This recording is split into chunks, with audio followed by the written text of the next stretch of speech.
when I knew I was doing this event, I wanted to write something fresh and new, and this is like, I printed this this morning. I mean, like, we just finished writing this, so this is something just for this event, something new.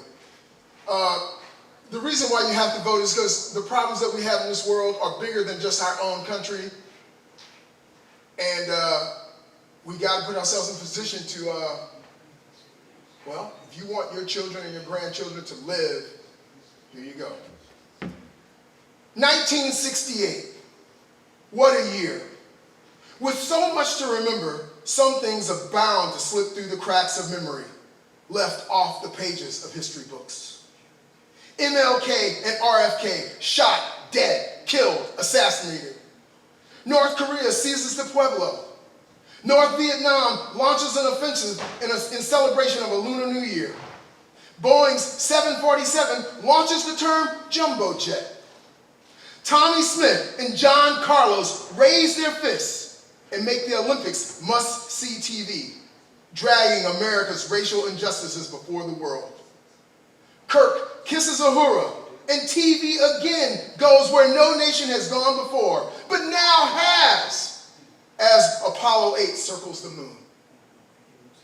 But this is not a poem about politics of 1968 or the people that died in 1968. It's about a birth. Christy is her name, a little placation for a torn nation and money for the bank account. Because if anything will traverse racism, it's capitalism. So a black Barbie was released in 1968. Not really a Barbie, because Christy gets her own face mold and color. Christy was made to be Barbie's black friend. Every cool white girl has at least one black friend. And at this point in time, it's required to have at least one black friend to not be a racist. So in 1968, Christy. But this is not a poem about Christy. This is a poem about Brad. If you have Barbie, Ken, and Christy, what the fuck happens with that combo? Interracial threesomes? So in 1970, Brad was born. Brad gets his own face mold, but gets Christy's color. You can only do so much to spur imagination, and Brad never sold well. Black men have never been embraced by this nation, and Brad was no different.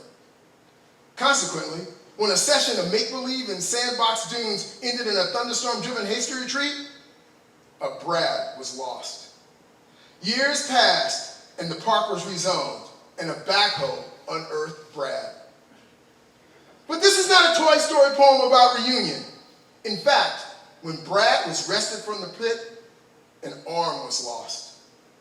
The refuse was sifted from the soil, and Brad was rescued by an artist that prized the artifact for repurposing in a counterculture collage. The right arm, nestled amongst water bottles and shopping bags, was sent to be recycled. Bundled, wrapped, strapped, and placed on a barge, the arm was bound for its place of origin, China. A winter squall's waves tore at the lashings, and loosened bits and pieces were cast adrift at sea. So this is not even a poem about all of Brad. This is a poem about Brad's right arm, now resting in the South Pacific on the beach of Henderson Island, entangled in some fishing net, leaning against a shampoo bottle and shaded by the shadow of a Barbie lunchbox. Scoured by the salt water, pockmarked by the sand, and bleached by the sun, the Christy color is a faded memory. It could be Ken's arm, but it's Brad's arm, exiled, accompanied by the sounds of surf and seagulls, where it will spend the next 1,000 years wasting away.